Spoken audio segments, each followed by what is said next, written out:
امام الانبیاء کے غلام ہو. ڈاکٹر سے آپ کبھی سبزی لینے گئے؟ اور سبزی والے سے کبھی دوائی لینے گئے؟ ہر شخص جانتا ہے سبزی والے سے سبزی ملتی ہے، دوائی والے سے دوائی ملتی ہے، اور شریعت والوں سے ہی شریعت ملتی ہے. ہمارے ملک میں بنا کلمے کے نام پر، مگر اس کے تخت پر اتنے سال ہو گئے مصطفیٰ کا دین کیوں نہیں آیا؟ کہ ہمارے ملک کے تخت پر جو بنا کلمے کے نام پر. پاکستان کا مطلب کیا؟ لا الہ الا اللہ، بنا کلمے کے نام پر. مگر اتنے سال بیت گئے، اس کے تخت پر حضور کا دین کیوں نہیں آیا؟ اس لیے کہ آج تک تخت پر دین والا آیا نہیں ہے.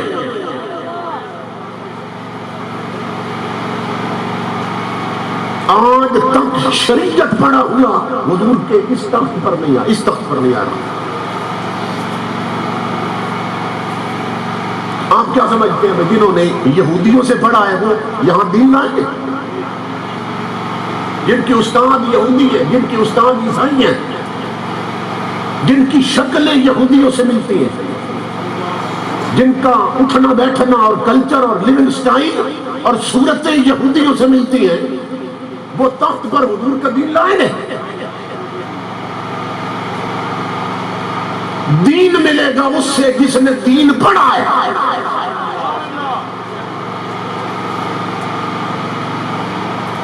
یہ جاہل دین لائیں گے. جس ملک کے وزیروں کو کل شریف نہ آتی ہو، یہ تو ہر شخص جانتا ہے.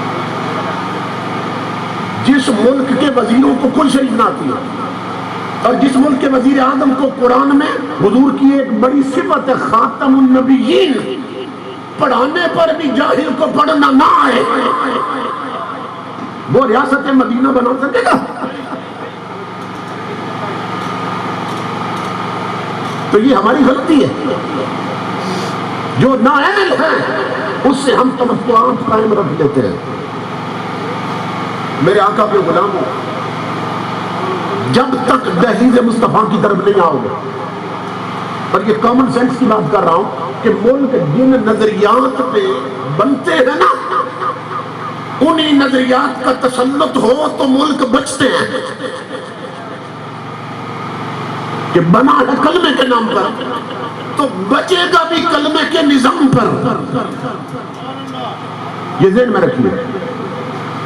جنہیں یہ بھی معلوم نہ ہو کہ تاجدار کائنات کے لیے لفظ کون سا استعمال کرنا ہے، اتنے جاہل ہیں کیونکہ یہودیوں سے پڑھے ہیں نا. اقبال بھی وہاں پڑھ کے آیا تھا، مگر اقبال کی خوش قسمتی یہ تھی کہ اقبال نے انگریزی بعد میں پڑھی تھی، اور اس کی گھٹی میں اس کی ماں نے قرآن پہلے رکھا تھا. اقبال نے حضور کی شریعت پہلے پڑھی تھی. ورنہ آپ نے کبھی سوچا جو میونخ یونیورسٹی میں پڑھتا رہا، آکسفورڈ سے پڑھتا رہا، اقبال کیمبرج سے پڑھتا، یا یورپ کی جس یونیورسٹی سے بھی پڑھا، تو پڑھ کے آیا ہے یورپ سے، تو دنیا اس کو علامہ کیوں کہتی ہے؟ بھائی علامہ مولانا مولوی صاحب یہ تو انہیں کہا جاتا ہے جنہوں نے شریعت پڑھی ہو. اسی طرح ہے نا بات. قائد اعظم بھی وہاں سے پڑھ کے آئے نا یورپ سے، تو کہتا ہے علامہ محمد علی جناح. بھائی وہ بھی یورپ سے پڑھے تو قائد اعظم کو کوئی علامہ کہتا ہے؟ تو اقبال بھی یورپ میں پڑھا تو اقبال کو علامہ کیوں کہتے ہیں؟ علامہ اقبال، مولانا اقبال، مولوی اقبال کیوں کہتے ہیں اقبال کو مولانا؟ پڑھو اقبال کی بایوگرافی، اس لیے کہ اقبال نے انگریزی اور فلسفہ بعد میں پڑھا ہے اور نبی کی شریعت پہلے پڑھی ہے. یہی سبب ہے اپنی پوئٹری میں اقبال کا کلام پڑھے نا، اقبال اپنی شاعری میں قرآن پاک کی آیتیں لے آتا ہے. لیکن اس حد تک اقبال کا شریعت سے تعلق، قرآن سے تعلق، کہ وہ اپنی پوئٹری میں بلا تکلف قرآن کی آیتیں اسی بدل کے لے آتا ہے. کیوں؟ اس لیے کہ پہلے اس نے قرآن پڑھا تھا. گلستان بوستان پہلے پڑھی تھی، عربی فارسی اقبال نے پہلے پڑھی، اور یہ ساری چیزیں بعد میں پڑھی. اقبال وہاں سے نکلا ہے، اور جو صرف انگریزی پڑھتے ہیں جیسے ہمارے حکمرانوں نے پڑھی ہوئی ہے، یہ صرف ABC کا پردہ ہے. ان سے بڑا جاہل کوئی نہیں. یہ 4 انگریزی کے جملے بولتے ہیں نا، آپ کہتے ہیں بڑے پڑھے لکھے، تو یہ جتنے پڑھے لکھے ہیں وہ ان کی گفتگو سے اندازہ ہو جاتا ہے. اقبال کہتا ہے کہ ان کا حال یہ ہے کہ تیرا وجود سراپا تجلی افرنگ، کہ تو وہاں کے عمارت گروں کی ہے تعمیر.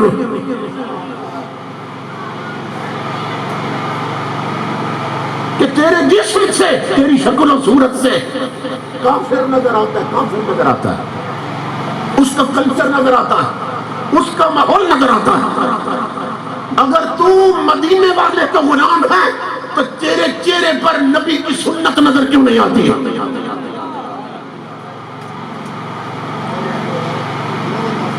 تیرے تن پر کوئی تو علامت ہو حضرت صلی اللہ علیہ وسلم کی غلامی. چلو پیشانی میں سجدے کا نور تو ہو. جتنی اقوام ہے نا ان کی کچھ سمبل ہیں، کچھ مذہبی علامتیں. میں یورپ جاتا رہا ہوں تو وہاں 40 سال سے سکھ رہتے ہیں، وہاں ہندو رہتے ہیں. تو میں نے دیکھا کہ وہاں سکھوں نے، یہ ان کی مذہبی علامت ہے، خاص انداز کی سٹائل کی پگڑی باندھتے ہیں اور خاص انداز کی داڑھی رکھتے ہیں سکھ. انہوں نے اس کلچر میں بھی اپنی وہ مذہبی علامت نہیں چھوڑی. اور فرانس میں ایک یونیورسٹی میں انہوں نے یہ قانون بنایا کہ جو سکھ ہیں انہیں اپنی پگڑیاں اتار کے پاوے جانا پڑے گا اور یونیورسٹی میں آنا پڑے گا. سکھوں نے ہڑتال کر دی. انہوں نے کہا کہ ہم یونیورسٹی سے نکال دیں گے تمہیں، پگڑی باندھ کے نہیں آ سکتے. کافر ہیں مگر اپنی مذہبی علامت اور مذہبی رہنما کی دی ہوئی علامت سے اتنی محبت. انہوں نے کہا تم یونیورسٹی کی بات کرتے ہو، ہم فرانس چھوڑنے کو تیار ہیں مگر پگڑی نہیں چھوڑ سکتے ہیں. کافر ہو کر اپنے مذہبی رہنما کی دی ہوئی سمبل اور علامت اتنی محبت کرے، اور ہم نعرہ لگائیں کہ غلامی رسول میں موت بھی قبول ہے اور حضور کی سنتیں بھی چھوڑ دیں. یہ کون سا تعلق ہے حضور کے ساتھ؟ جو ہندو ہیں وہ کشکا لگاتے ہیں، زنار پہنتے ہیں. یورپ کے ماحول میں 40-50 سال رہ کر بھی ہندوؤں نے اپنی وہ مذہبی علامت نہیں چھوڑی ہے. آج بھی وہاں کشکا لگاتے ہیں، زنار پہنتے ہیں. اسی طرح عیسائی ٹائی لگاتے ہیں مذہبی علامت کو. جتنے بھی گئے گزرے ہیں مگر ایک مذہبی علامت انہوں نے قائم رکھی ہے، ٹائی لگاتے ہیں کہ ان کی مذہبی علامت.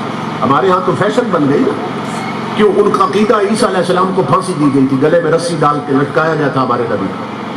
یہ ان کا عقیدہ نا. قرآن تو کہتا ہے کہ وہ زندہ آسمانوں سے اٹھا لیے گئے. تو اس ایک سمبل کے طور پر کہ ہمارے نبی کے گلے میں رسی ڈالی، انہوں نے ایک کپڑا سا لٹکا لیا. بعض لوگ اسے نہیں مانتے کہ یہ ان کی مذہبی علامت نہیں ہے. یہ آپ نے کبھی دیکھا ہے کہ ٹائی کو جب گرا لگاتے ہیں، گانٹھ دیتے، گڈ مارتے ہیں جب ٹائی کو، تو اس طرح نہیں مارتے جیسے بکری کی رسی کو مارتے ہیں یا کسی گچھڑی کو باندھنا ہو تو اس کو گرا لگاتے. ایسے نہیں باندھتے ہیں.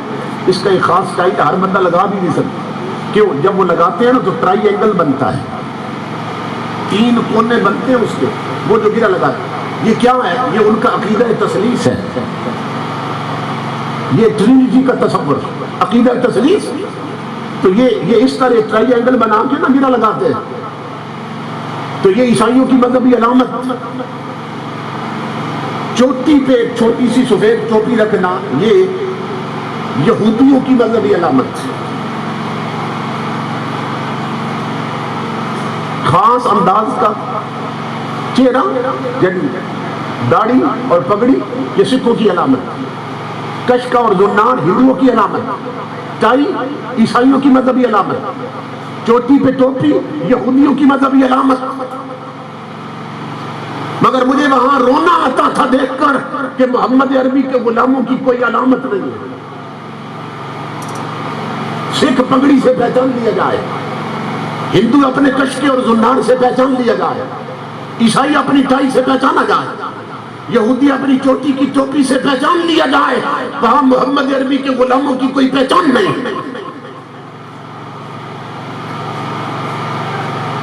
جیسے ان کے چہرے اسی طرح ان کے چہرے، ان کی بہو بیٹیاں اور ان کے بچے اور اولاد پگوں اور قلموں میں بیٹھی ہے. ہمارے بچے اور ہماری نسلیں بھی پگوں اور قلموں میں بیٹھی ہیں. لیکن جس سے پوچھو وہ ہے مسلمان. آخر مسلمان کیا بلا ہے؟ کس شہر کو کہتے ہیں مسلمان؟ اس طرف ہے قرآن حکیم میں رب العزت نے فرمایا یا ایھا الذین آمنوا ادخلوا فی السلم کافہ، اے ایمان والے پورے کے پورے اسلام میں داخل ہو جاؤ، مکمل طور پر اسلام میں داخل ہو جاؤ. یہ نہیں کہ آدھے تیتر اور آدھے بٹیر بنے رہو. جو قومیں آدھا تیتر اور بٹیر بنتی ہیں نا، ان کی حالت دھوبی کی اس کتے جیسی ہو جاتی ہے جو نہ گھر کا رہتا نہ گھاٹ کا رہتا ہے. اور ہم آدھے تیتر اور آدھے بٹیر کہ جلسہ ہوا اور جمعہ پڑا تو ممبر کے سامنے بیٹھ کے تقریر بھی سن لی، گھر گئے تو نیٹ پر بیٹھ کر اور ٹی وی پر بیٹھ کر انڈیا کی فلمیں بھی دیکھ لیں. گھر میں کوئی مر گیا تو حافظوں کو بلا کر ختم بھی کروا لیے، اور گھر میں بیٹے کی شادی ہوئی تو ڈیک لگا کر کنجریوں کے گانے بھی چلا دیے.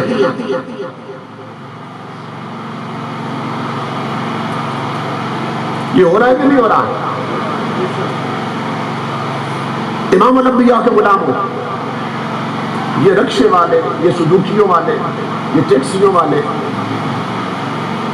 اندر انہوں نے نا ایک چھوٹا سا اسٹکر ہے جس پر آیت الکرسی لکھی ہوتی ہے یا سورہ یاسین، وہ بھی لگایا ہوتا ہے. اور 6 گھنٹے ان کی کوچوں میں اور بسوں میں اور ٹرکوں میں سفر کرو تو پورے راستے طوائفوں کے گانے چلتے رہتے ہیں. اور ظالمو یہ سورہ یاسین کیوں لٹکائی ہے؟ تمہیں نہیں معلوم؟ تمہارے نبی نے فرمایا کہ جس جگہ پر طوائف کے گانے کی آواز آئے اس جگہ پر اوپر سے رب کی لعنت اترتی ہے. حضور صلی اللہ علیہ وسلم نے فرمایا صوتان ملعونان فی الدنیا والآخرہ، 2 آوازیں ایسی ہیں، 2 آوازیں، میں پوری حدیث پڑھ کے سنانے لگا. 2 آوازیں ایسی ہیں. امام الانبیاء نے فرمایا کہ وہ جس جگہ سے بلند ہوتی ہیں اوپر سے اللہ کی لعنت اترتی ہے.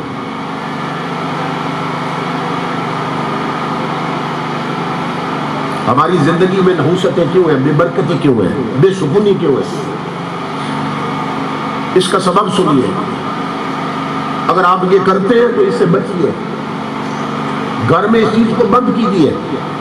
میرے آقا نے فرمایا 2 آوازیں اللہ کو اتنی ناپسند ہے، جس جگہ سے وہ اونچی ہوتی ہے اوپر سے اللہ لعنت بھیجتا ہے اس جگہ پر، اور جو بلند کرتا ہے اس پہ لعنت اتارتا ہے. صحابہ نے پوچھا آقا کون سی آوازیں؟ فرمایا رنت عند مصیبت و مزمار عند نعمت. امام الانبیاء نے فرمایا جس گھر میں کوئی فوت ہو جائے، کسی کی موت ہو جائے، اس گھر میں میت پر جب عورتیں اور مرد اونچی آواز میں چیخنے چلانے لگ جاتے ہیں اوپر سے اللہ کی لعنت اترتی ہے.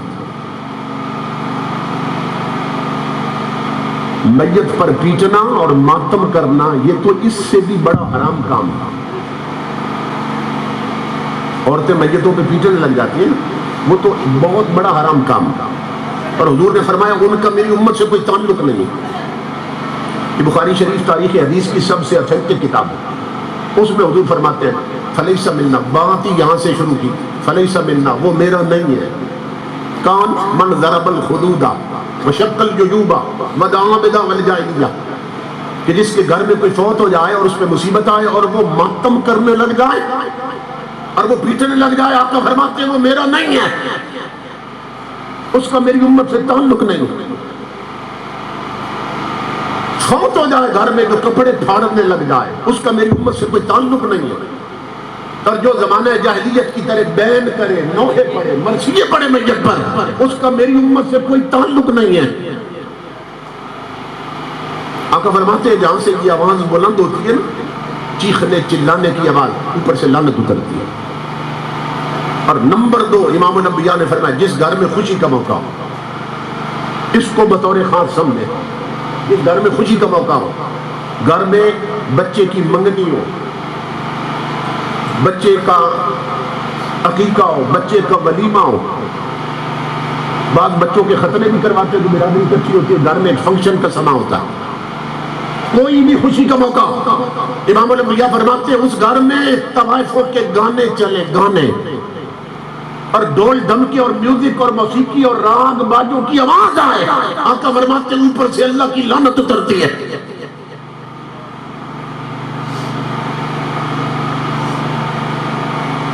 اب مجھے بتائیے آقا کے میلاد میں آنے والوں, کوئی رکشہ ہے جس میں گانے نہ ہو, کوئی سزوکی جس میں گانے نہ ہو, کوئی ٹرک جس میں گانے نہ ہو, کوئی بس جس میں گانے نہ ہو. یہ بڑی بڑی کوچیں ہیں, اسکائی ویز ہیں, فیصل موورز ہیں, ڈائیو ہے, بڑی بڑی کوچیں, صرف گانے نہیں ہوتے, ایل سی ڈیز لگی ہے اور انڈیا کی فلمیں چل رہی ہیں. کوئی شریف آدمی وہ بیٹیوں کے ساتھ بیٹھ کر سفر نہیں کر سکتا. میں نے انگلینڈ میں برمنگھم سے لے کر اسکاٹ لینڈ کا آخری شہر ہے ڈنڈی, گلاسکو اور ایڈنبرا, وہاں تک 8-8 گھنٹے انگریزوں کی نیشنل کوچز میں سفر کیا. کوئی میوزک نہیں ہے, کوئی ٹی وی نہیں لگا. انگریز یا پڑھتے جاتے اپنی کتابیں, یا پھر سو کے سفر کرتے, یا اپنی گپ شپ لگاتے. جس بے غیرت قوم کے کلچر کو ہم نے اڈاپٹ کیا, بے غیرتی اور بے حیائی میں وہ پیچھے رہ گئی, ہم آگے نکل چکے ہیں.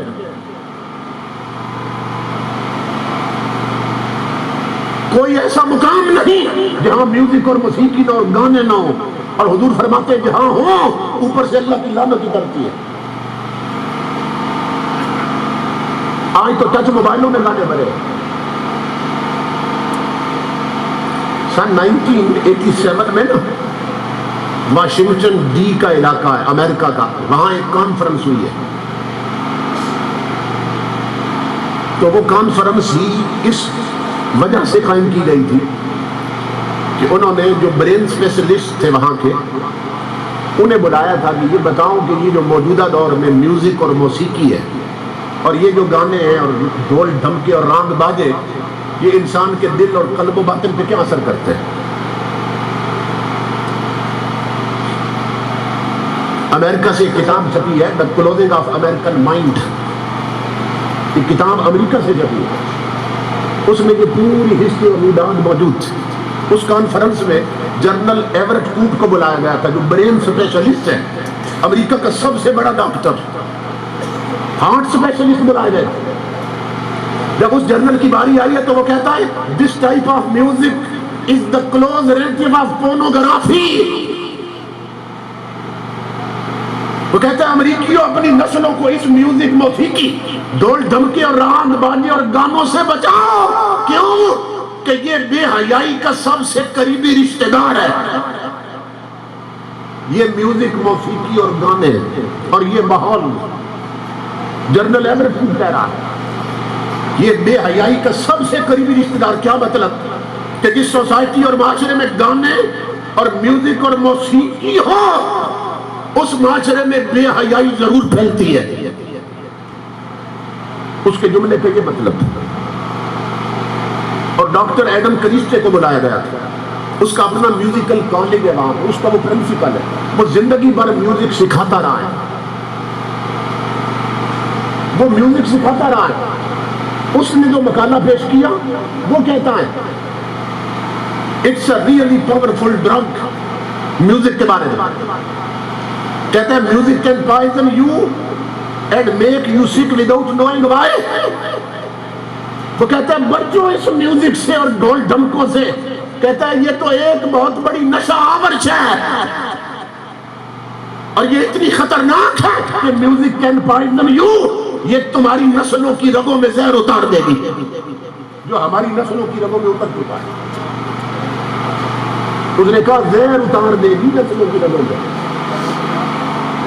اور ہمارے جو کالجز میں پڑھتے ہیں نا، یونیورسٹیوں میں، وہ بیوقوف یورپ کی بات کو زیادہ اہمیت دیتے ہیں کہ یہ دیکھو یہ یورپ کے ڈاکٹر کہہ رہے ہیں، یہ امریکہ کا ڈاکٹر کہہ رہا ہے، اس سے بڑے امپریس ہوتے ہیں کہ انہوں نے کہا اور نادان تو مصطفیٰ کا قرآن نہیں پڑھتا، تیرا رخ نہیں رہا مدینے کی طرف۔ جو آج 1987 میں سر پٹک پٹک کر یورپ کے ڈاکٹروں کو بات سمجھ آئی ہے، وہ 15 صدیوں پہلے مسجد نبوی کے منبر پر میرے نبی نے بتا دی تھی۔ تاجدار ختم نبوت زندہ باد زندہ باد، تاجدار ختم نبوت زندہ باد زندہ باد، تاجدار ختم نبوت زندہ باد زندہ باد۔ حضور نے کیا فرمایا؟ یہ جنرل ایوریٹ فوڈ تو آج کہہ رہا ہے، یہ ایڈم کنشتے تو آج کہہ رہا ہے، 15 صدیوں پہلے مسجد نبوی کے منبر پر تمہارے میرے نبی نے فرمایا تھا۔ فرمایا تو الغناء ينبت النفاق في القلب كما ينبت الماء الزرع۔ آقا نے فرمایا یہ جو گانے ہیں، یہ جو ڈھول ڈھم کے راگ باجے، میوزک اور موسیقی ہے، یہ دلوں میں اس طرح کھوٹ اور منافقت بھر دیتی ہے جس طرح پانی سے کھیتی اگتی ہے۔ 15 صدیوں پہلے آقا نے بتایا یہ اندر کو تباہ کر دیتی ہے موسیقی اور یہ گانے۔ بتائیے کوئی جگہ ہے جہاں گانے نہ ہو؟ یہ ہماری نئی حکومت کا ایک وزیر اعلان کر رہا ہے، کہتا ہے کہ پاکستان میں پہلے 286 سینمے ہیں پورے پاکستان میں، وہ اس پر افسوس کر رہا ہے کہ یہ بہت کم ہے، تو نئی حکومت کیا کرے گی؟ ریاست مدینہ بنانے لگی ہے تو 1100 سینمے اور کھولے گی۔ شرم سے ڈوب مرنے کا مقام۔ کیسے کیسے بغیرت ناہنجار اور حرام خور اس ملک کی تقدیر سے کھیل رہے ہیں۔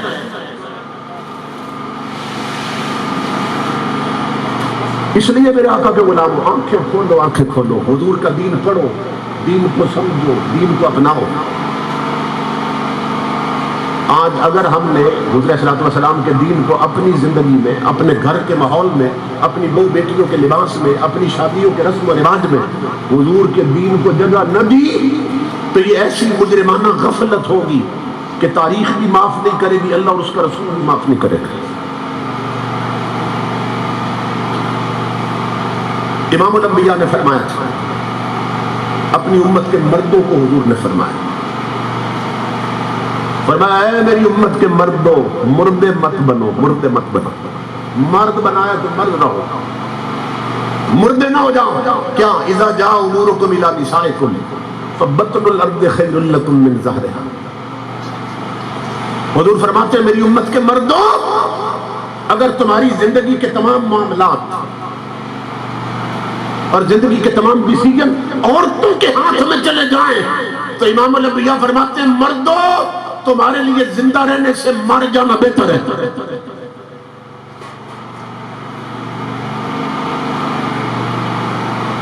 اب ہمارے ہاں کیا ہو رہا ہے، گھر میں اگر شادی ہے نا تو شادی پہ کیا کیا رسم و رواج ہونے چاہیے یہ فیصلہ بیوی کرتی ہے، بیگم کرتی ہے، عورتیں کرتی ہیں۔ بیٹے کی شادی ہے، بہو کے لیے کپڑے کیسے خریدنے ہیں یہ فیصلہ گھر کی عورت کرتی ہے۔ بچوں کو تعلیم کہاں کہاں دینی ہے کہاں کر رہی عورت کر رہی۔ باپ نے منہ میں دہی جما رکھی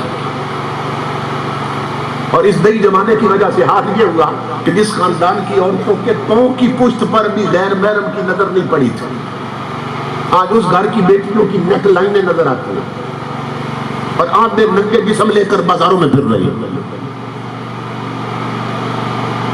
اقبال نے کہا تھا انجام غلامی کیا کہیے، بربادی سی بربادی ہے، جو درس ہے بدہا نے دیا وہ درس پڑھانا بھول گئے۔ عبرت کا مرقع یہ پستی اور قابل حیرت یہ مستی، اوروں کو جگانا یاد رہا خود ہوش میں آنا بھول گئے۔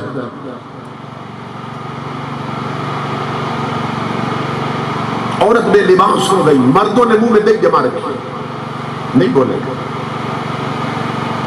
ماں بیٹی کے لیے جیسا بھی فیشنی لباس پسند کر لے وہ بچی نے ضرور پہننا ہے. مرد نہیں بولے, سروں سے دوپٹے اترتے رہے, مرد نہیں بولے. قرآن الماریوں میں بند ہو گئے, ٹی وی گھر میں سجا دیے, ایل سی ڈی لٹکا دی گئی. جن گھروں کی چار دیواریوں میں کبھی نبی کا قرآن گونجتا تھا اب طوائفوں کے گانے چلتے ہیں. مرد چپ. جس گھر کی بہو بیٹیوں کے ہاتھ میں سیرت عائشہ صدیقہ کی کتابیں ہوتی تھی اور سیرت فاطمہ زہرا کی کتابیں ہوتی تھی, اس گھر کی بہو بیٹیاں ٹچ موبائلوں پر کنجریوں کے کلپ دیکھتی ہیں, مرد خاموش. عورتیں ڈھیلا ڈھالا لباس پہنتی ہیں. الناس باللباس, یہ عربی کا محاورہ ہے کہ انسانیت کی پہچان ہی لباس سے ہے. کھوتا لباس نہیں پہنتا ہے, گھوڑا لباس نہیں پہنتا ہے. تو یہ ننگا رہنا یہ تو جانوروں کا کام. انسانیت کی پہچان ہی لباس سے ہوتی ہے. عرب کا ایک مفکر کہتا ہے, وہ کہتا ہے میرے گھر اپنے محبوب کی بات کر رہا ہے, کہتا ہے وہ اس لیے کپڑے نہیں پہنتا کہ وہ حسین لگے. کہتا ہے ہمارے گھر کی عورتیں اس لیے کپڑے نہیں پہنتی کہ حسین لگے, وہ اپنا حسن چھپانے کے لیے کپڑے پہنتی ہیں. اور آج عورتوں نے جو لباس پہنا ہے شریعت کی نظر میں ایسی عورتیں کپڑے پہن کر بھی ننگی پھر رہی ہیں. سنیے حضور کی حدیث. امام الانبیاء نے فرمایا نساء کاسیات عاریات ممیلات مائلات رؤوسہن کاسنمۃ البخت المائلہ. 6 علامتیں حضور نے بتائیں میری امت کی عورتوں کی یہ ہو جائے گی. نمبر 1, امام الانبیاء نے فرمایا میری امت کی عورتوں پہ وقت آنے والا ہے کہ بدبخت کپڑے پہن کر بھی ننگی ہوگی. یہ نہیں فرمایا کپڑے اتار کے ننگی ہوگی, اتار کر تو سب ننگی ہو جاتے ہیں. فرمایا اپنے تئیں اپنی سوچ کے مطابق ان بد نصیب عورتوں نے کپڑے پہننے ہوں گے مگر شریعت کی نظر میں ننگی ہوگی. یہ فرشتہ لکھ دے گا اس عورت نے ننگے زندگی گزار دی. یہ حدیث رسول ہے. آپ شادی پر دیکھیں اور کسی سے پوچھیں بھائی کپڑوں میں ہے یا ننگی ہے, وہ کہیں میں نے تو کپڑے پہنے ہوں, مگر مدینے سے آواز آ رہی ہے ننگی ہے. یہ فرشتہ لکھ رہا ہے اس میں لباس نہیں پہنا اور ننگی پھر رہی ہے. میرا فریضہ ہے میں جو پڑھتا ہوں نا حدیث سے آپ کو سناؤں, جو میں اپنا فریضہ ادا کر رہا ہوں. کسی کی سوچ میں آئے بات نہ آئے, جب قبر میں اترے گا تو ایک جھٹکا ہی ساری باتیں سمجھا دے گا. یہ ہے تعلیمات تاجدار کائنات. جلسوں میں آنے والے کانوں کے چسکے پورے کرتے رہے, نبی کی تعلیم سے آچنا نہیں ہو سکتا.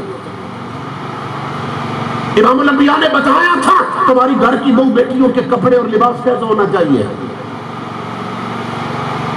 میں حدیث لکھ دیتا ہوں, کسی عالم جس سے آپ کی تسلی ہوتی اسے جا کے پڑھوائیں کہ یہ حدیث ہے کہ نہیں اور اس کا ترجمہ کرو کیا ہے. امام الانبیاء فرماتے ہیں میری امت کی عورتوں پہ وقت آنے والا اور وہ وقت آ چکا ہے. میں کوئی 5 ہفتے ہوں گے, 5-6 ہفتے کی بات ہے, میں سیالکوٹ میں خطاب کے لیے گیا. سیالکوٹ میں تو وہاں جو پنجاب یونیورسٹی کا لاہور کیمپس بنا ہے, یہ بر اعظم ایشیا کی سب سے بڑی یونیورسٹی ہے, اس کا جو کیمپس بنا ہے وہاں کی جوان بچیوں نے اپنے آدھے ننگے جسم کر کے جلوس نکالا ہے اور فوٹو بنوائے ہیں اور لکھا گیا تھا اپنے جسموں پر ہمارا جسم ہماری مرضی. بازو ننگے, پیٹ ننگے, پنڈلیاں ننگی, سر تو کیا گردن میں بھی دوپٹہ نہیں ہے, چھاتیاں دکھا رہی ہیں اور جلوس کیا نکال رہی ہے ہمارا جسم ہماری مرضی. یہ کافروں کی بیٹیاں ہیں, انڈیا سے آئی ہیں, انہوں نے مسلمان ماؤں کا دودھ پیا ہوا, ان کے کانوں میں بھی اذان ہوئی ہے مگر کالج اور یونیورسٹی کی تعلیم نے انہیں یہ سمجھ پڑھا دیا ہمارا جسم ہماری مرضی. آج ایسی ماؤں کی ضرورت ہے جو بیٹیوں کو بتائیں جسم تیرا ہے مگر مرضی مدینے زمانے کی چلے گی. اگر مسلمان رہنا ہے اور مسلمان مرنا ہے اور ایمان بچانا ہے تو جسم تیرا ہے مگر مرضی رسول کی چلتی ہے. کیونکہ النبی اولیٰ بالمؤمنین من انفسہم، قرآن میں اللہ فرماتا ہے جو میرا نبی ہے وہ مومنوں کی جان سے بھی بڑھ کر اس کا مالک ہے. آج ماؤں نے کیسی بچیاں جنم دے دی ہے کہ ہماری اس پاک وطن میں، پاک سرزمین شاد باد، اب پلید سرزمین شاد باد، اب اس پاک وطن کو پلید کر رہی ہیں. یہ کتیائیں ہیں، کتیائیں جو بھونکتی ہیں اسلام کے کلچر کے خلاف، اور انہیں پالا گیا ہے یورپ کے ماحول میں. ہمارے پنڈی کا ایف ڈی کالج ہے، وہاں جو بچیاں پڑھتی ہیں وہ بتاتی ہیں وہاں یورپ سے ایک پی ایچ ڈی کر کے آنے والی وہ انہیں اسلامک اسٹڈیز پڑھا رہی ہے. آدھا ننگا جسم لے کر آتی ہے کلاس میں، اور بچیوں کو اسلامیات پڑھنے والی بچیوں کو وہ تعلیم کیا دے رہی ہے؟ کہتی ہے تھوڑا سا نا گھر میں میوزک لگا کے تھوڑا ڈانس کر لیا کرو، کوئی حرج نہیں.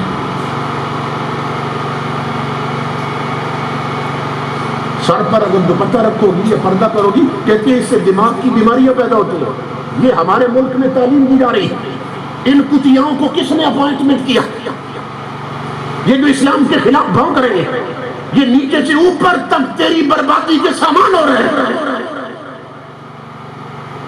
امام الانبیاء کے غلاموں، وہ لوگ کہ جن کی زبان میں امریکہ کے ٹکڑے ہیں اور جو امریکہ کے غلامی میں کتے بنے ہوئے ہیں، وہ وہاں کا کلچر یہاں لانا چاہتے ہیں. اگر اس ملک کو بچانا ہے تو اس کے تخت پر کوئی محمد عربی کا دیوانہ لاؤ. وہ لاؤ جس نے 15 سال ٹوٹی چٹائی پر بیٹھ کر محمد عربی کا دین پڑھا ہے، ورنہ یہ کچھ بھی نہیں کر سکے. اس حد تک جہالت راج کر رہی ہے. کچھ عرصہ پہلے کی بات، کمشنر پاکستان کا کمشنر ہے، اس کا باپ مر گیا. جنازہ گاہ میں نا اس کے باپ کی میت رکھی، ڈیڈ باڈی آگے، تو کمشنر میرے ایک دوست ساتھ تھے، ان کے ساتھ پہلی صف میں کھڑے باپ کا جنازہ پڑھنے لگا. تو کمشنر نے اپنی جیب سے رومال نکالا اور زمین پر بچھا دیا. میرے دوست پوچھنے لگے کمشنر صاحب یہ رومال زمین پہ کیوں رکھ دیا یوں پھیلا کے؟ تو پاکستان کے کمشنر صاحب فرمانے لگے کہ نیچے چٹائی بھی کوئی نہیں ہے، دری بھی نہیں ہے، قالین بھی نہیں ہے، تو جب سجدے میں جائیں گے تو منہ سارا گندا نہیں ہو جائے گا مٹی سے. اب وہ جو آگے بابا جس کی ڈیڈ باڈی پڑی ہے نا میت، وہ چیخ رہا ہے، لیکن اس کی اب چیخیں کون سنے؟ وہ جو برادری کٹی ہوتی ہے نا شادی پر یا مرنے پر، تو جن کے بچے افسر ہوتے ہیں نا، ان بابوں کی گردنوں میں سریہ رہتا ہے. تو بتاتے ہیں میں کلاس 1 آفیسر کا باپ ہوں، میرا بیٹا اے سی ہے، ڈی سی ہے، کمشنر ہے، ڈاکٹر ہے، انجینئر ہے. ان میں تکبر ہوتا ہے. اب وہ بابا چیخ رہا ہے کہ کاش میں نے تجھے کمشنر بعد میں بنایا ہوتا اور تیری گھٹی میں نبی کا قرآن پہلے رکھا ہوتا، کہ تو کمشنر بن گیا بدبخت، اور تجھے نبی کی شریعت کی اتنی خبر بھی نہیں کہ نماز جنازہ میں سجدہ ہوتا بھی ہے کہ نہیں ہوتا. یہ صرف اس کمشنر کی بات نہیں ہے، یہ پیغام میں اس لیے دے رہا ہوں اگر آپ نے اپنی اولاد کا رخ حضور کے دین اور شریعت کی طرف نہ کیا اور سب سے پہلے انہیں دین نہ پڑھایا اتنا جتنا مسلمان کی ضرورت، تو پھر یہ آگ گھر گھر لگنے والی ہے، یہ آگ گھر گھر لگنے والی ہے. اسلام جو ہے نا وہ ایک مکمل ضابطہ حیات ہے. یہ نہیں کہ اس میں اپنے چسکے کی چیزیں جو ہمیں پسند آئے وہ اڈاپٹ کر لیں، وہ ہم اختیار کر لیں، اور جو طبیعت پہ بوجھ ڈالتی ہیں انہیں چھوڑ دیں. ایسا نہیں. تو ہم کیا کرتے ہیں؟ اب یہاں کتنے گھنٹوں سے آپ بیٹھے، مجھے آپ کا احساس ہے مجھ سے جو ٹائم لیا تھا نا انہوں نے، جو تاریخ مجھ سے لی گئی تھی وہ پورے 12 بجے تاریخ بدل چکی ہے. یہ میرا احساس ہے، میں نے کہا آپ کا وقت ضائع نہ ہو. یہ لیٹ کرتے رہے، گلوکار گویے لگے رہے، معلوم نہیں کیا پڑھتے رہو گے.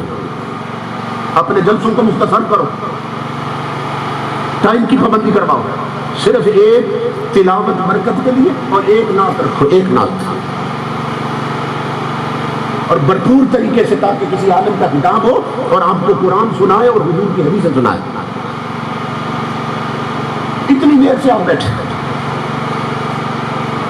اور آپ تو ابھی چلے جائیں گے نا, میں تو ختم کرنے والا ہوں. لیکن یہ ہے کہ ہمارے ہاں جو بڑی بڑی محفلات ہوتی ہیں وہ فجر تک جاتی ہے. اور ہوتا کیا ہے, جب ادھر اذان کا وقت ہوتا ہے نا, اس وقت مجلس برخاست اور گھر جا کے دنیا سو جاتی ہے, فجر کو نہیں پڑھتی. جو عشاء پڑھ کے لیے فجر کیسے پڑھیں گے؟ اور ساری رات جھومتے رہتے ہیں, نعت خوانی سن کر نا داد بھی دیتے, امداد بھی دیتے. لگتا ہے سارے حضور کے عاشق بیٹھے اور عشاء پڑھ کے نہیں آئے. تو کس کو دھوکہ دے رہے ہیں کہ 8-8 گھنٹے محفلوں میں بیٹھنا یہ نہ فرض ہے, نہ واجب ہے, نہ سنت. یہ ذہن میں رکھو.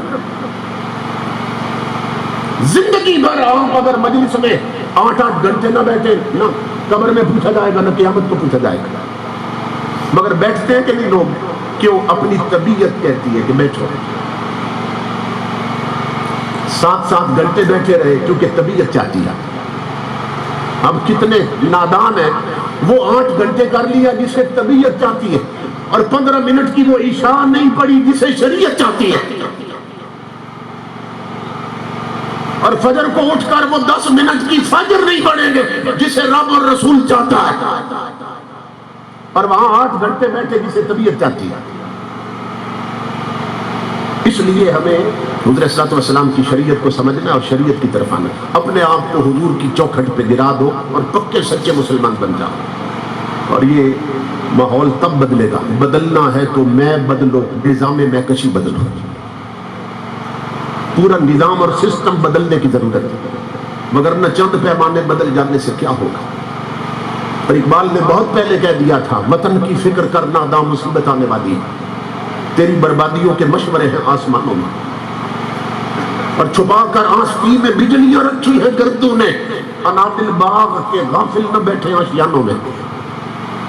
اپنے بچوں کا رخ کرو حضور کی شریعت کی طرف اور دین کی طرف. سب سے پہلے انہیں جب سیکھنے کے قابل ہو 2 سال 3 سال قرآن پڑھاؤ, شریعت کے ضروری مسائل وہ انہیں سکھاؤ. تب انہیں بے شک ڈاکٹر بناؤ, انجینئر, جو مرضی ہے بناؤ, لیکن یہ ہے کہ سب سے پہلے حضور کا غلام تو بناؤ. یہی سبب ہے کہ آج ہم بہت اچھے ڈاکٹر تو بن گئے, انجینئر تو بن گئے, آفیسر تو بن گئے, مگر اچھے مسلمان نہیں بنے, اچھے حضور کے غلام نہیں بنے. تو اس کا سبب یہ ہے کہ بڑی بڑی کانفرنس سے ان کا اکثر وقت ضائع ہو جاتا ہے. تو میں اپنے عزیز بھائی محترم طاہر اسلم صاحب, حبیب صاحب, عاقب صاحب اور بزم سلطانیہ کے جملہ کارکنان, ان کا بھی شکر گزار ہوں کہ آپ حضرات نے اس سخت موسم میں اس پروگرام کا اہتمام کیا. اللہ رب العزت سب کو اجر عظیم عطا کرے اور ہمیں پکا سچا مسلمان بنائے. آخر میں ایک حدیث میرے ذہن میں آنی, میں کیونکہ عمل سے تعلق ہے عرض کر دیتا ہوں. حضور صلی اللہ علیہ وسلم منبر پہ بیٹھے تھے اور حضور نے 15 صدیاں پہلے اپنی ایک حسرت بیان کی تھی. 1500 سال پہلے بتایا تھا, میری امتیوں, میرے غلاموں, تمہارے نبی کی ایک حسرت. آج وہ کتنا خوش بخت ہوگا جو حضور کی اس حسرت کو آج پورا کرتا. آقا کتنے خوش ہوگا. اور وہ حسرت کیا تھی؟ امام الانبیاء نے سورہ ملک کی بات کی. قرآن پاک میں سورۃ ملک ہے, تبارک الذی بیدہ الملک, آخر تک 2 رکوع ہیں, ٹوٹل آیتیں اس کی 30 بنتی ہیں. حضور صلی اللہ علیہ وسلم نے منبر پہ فرمایا, تو احب ان تکون هذه السورۃ فی قلب کل رجل وامرأۃ من امتی. حضور نے فرمایا کہ یہ جو سورۃ ملک ہے نا, فرمایا تمہارے نبی کی یہ حسرت ہے, یہ میرے ہر امتی کے سینے میں چلی جائے. کیا مطلب؟ یعنی ہر امتی میرا اس سورت کو یاد کر لے زبانی. صحابہ کرام کہتے ہیں اللہ کی عزت کی قسم, جس دن حضور نے یہ فرمایا تھا منبر میں, اس دن مدینے میں نہ کوئی مرد رہا تھا نہ عورت رہی تھی, حتیٰ کہ نہ کوئی آزاد بچا تھا نہ کوئی غلام, سب نے یہ سورت یاد کر دی. ہمارے آقا کی حضرت آج ہی پوری ہوتی ہے. تو یہ جو کاروں میں تم نے طوائفوں کی کیسٹیں رکھی ہیں, میوزک اور موسیقی اور قوالوں کی کیسٹیں رکھی, جن میں قوال کفر بکتے رہتے ہیں, اس پر میرا الگ خطاب ہے. ہمارے ہاں جو قوالیاں چل رہی ہیں ان میں کہاں کہاں کفر بتا گیا, اور وہی کفر سن کر ہم قبروں پہ بھی لکھ رہے ہیں قبرستان. یہ الگ ٹاپک. تو امام الانبیاء کے غلام وہ جو کاروں میں چلتے ہوئے نا سفر میں کنجریوں کے گانے چلاتے ہیں، وہ سورہ ملک سنا کریں، وہ تلاوت قرآن کی کیسٹیں چلائیں، آتے جاتے سنتے سنتے آپ کو یہ سورت یاد ہو سکتی ہے۔ 30 آیتیں اور ایک دن میں صبح سے شام تک ایک آیت اگر آپ پڑھتے رہے، وقفے وقفے سے پڑھتے، تکرار کرتے، شام تک وہ آیت آپ کو یاد ہو جائے گی۔ اور مہینے میں 30 دن ہوتے ہیں، مہینے بعد پوری سورت یاد ہو جائے گی اور حضور کی حسرت پوری ہو جائے گی۔ حضور نے فرمایا کہ جو میرا امتی ہر روز یہ سورت پڑھ کے سوتا ہے اس کو قبر کا عذاب نہیں ہونے دیتی۔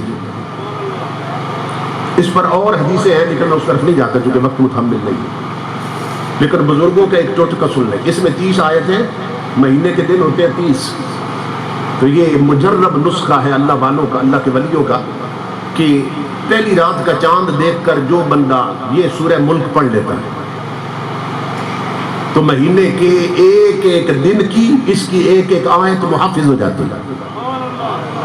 یعنی جس مہینے میں بندے نے یہ عمل کر رکھا ہو نا، اس مہینے میں اگر آسمان بھی زمین پہ گر جائے یا زمین پاؤں سے نکل بھی جائے، اس بندے کا بال بھی ٹیڑھا نہیں ہوگا۔ یہ سورت اس پہ اپنا سایہ ڈالتی ہے، بچا لیتی ہے، حفاظت میں رکھتی ہے۔ آج ہم عذاب کے مستحق بن چکے ہیں۔ یہ سورج گرہن جو ہے نا، یہ حضور نے فرمایا تھا یہ اللہ کی ناراضگی کی علامتیں ہیں۔ یہ زلزلے جو آتے ہیں، جھٹکے آ رہے ہیں، یہ اللہ کی ناراضگی کی علامتیں ہیں، یہ حضور صلی اللہ علیہ وسلم فرماتے ہیں۔ تو اس لیے ہمیں چاہیے کم از کم یہ سورت تو یاد کر لیں، چلتے پھرتے سنیں، کیسٹیں چلائیں، سزوکیوں والے، رکشوں والے۔ اب دیکھیں یہ مزدور لوگ ہیں، سزوکی والے، ٹرک والے، رکشے والے، صبح نکلتے ہیں اپنا رزق کمانے کے لیے اور سارا دن طوائفوں کے گانے چلا کر جب گھر لوٹتے ہیں تو بد نصیب اتنا رزق نہیں لاتے جتنی لعنتیں کما کے گھر آتے ہیں، پورا دن ان پر لعنتیں اترتی رہتی ہیں۔